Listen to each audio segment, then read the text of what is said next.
how to transform fear-based thinking into love-based thinking. And there's 3 steps. First step is awareness.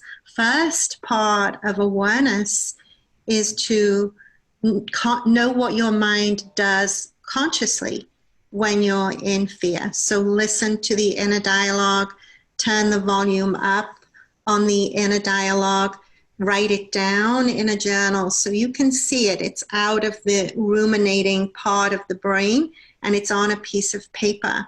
When it's on a piece of paper, we can actually move forward with that information and we can start to create change around it.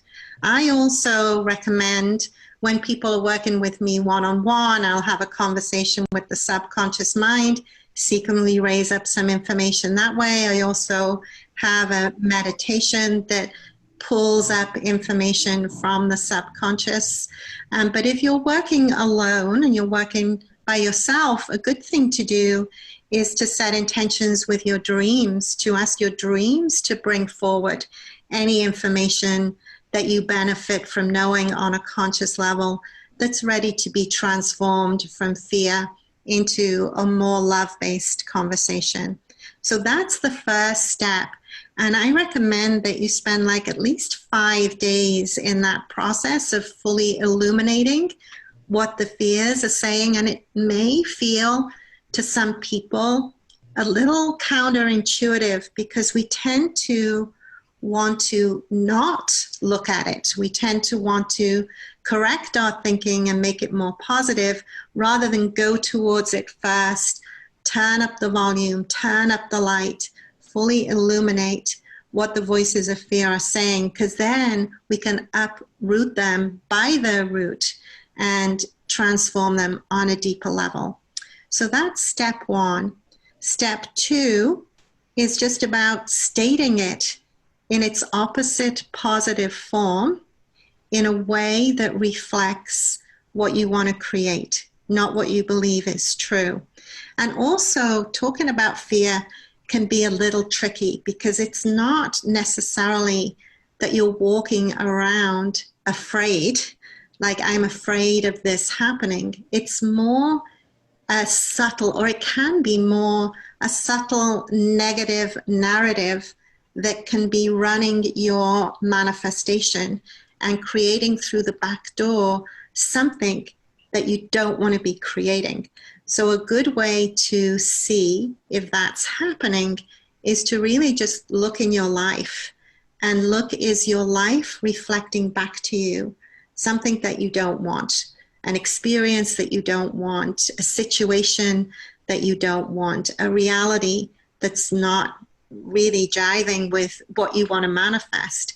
Then you can have a clue that there may be something that's going on beneath the line of consciousness that through the back door is creating the thing that you don't want. Because an important secret about the secret that wasn't told in the secret is that not only do we create from where we're thinking, we create from where our energy is most highly charged. And very often, our energy is most highly charged in an unconscious or subconscious wounded place. And then that's creating in our lives the thing that we don't want.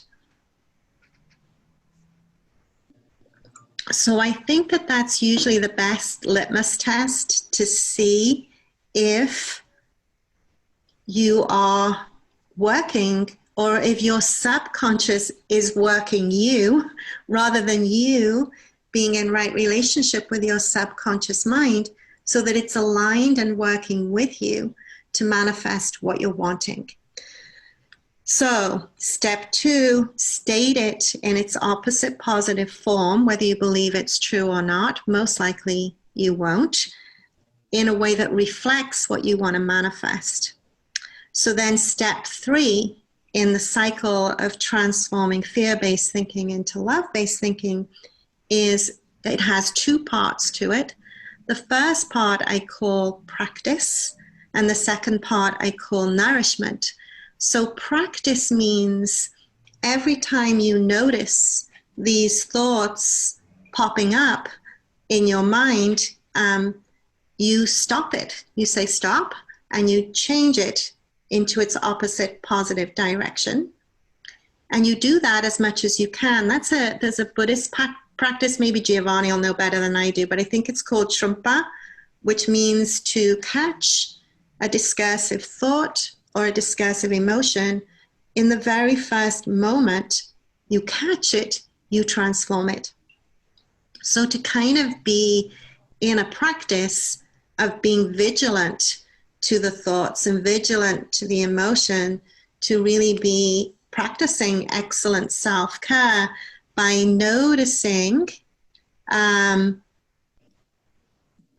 what the thoughts are that are happening. So step 3 with nourishment, and this is, this has its roots in my training in this lifetime and probably many, many lifetimes, but in this lifetime, I've trained as a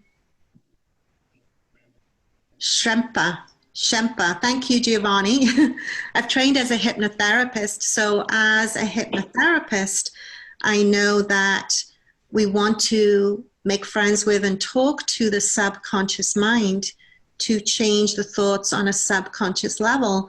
And this also aligns with what we've been learning with Dr. Joe. We've been doing Gaia gatherings on Wednesday evening, 5 till 7, of Dr. Joe Dispenza's work, Rewired. And if you haven't come yet, I invite you to come. It's brilliant work, and he's done a lot of the scientific research to demonstrate the truth behind our power and our capacity to basically change our mind.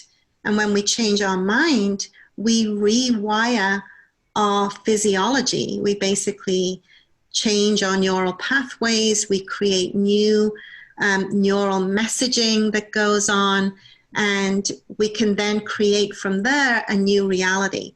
So the nourishment part in step 2 is to read or to relate to your subconscious mind what you want to be creating in your reality. And if you work with me, I can create it with you. Or if you're working on your own, take your phone out and record into the phone the messaging that you get from step 2, and then receive it on in a relaxed state. We at least want to get into alpha, which means lying down, closing your eyes, and repeating that messaging back into your physiology so you can change those neural pathways.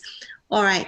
Okay, that's a little bit of what I wanted to talk about today, but I also really want to talk about what's going on today, because it's a very auspicious day. I know that.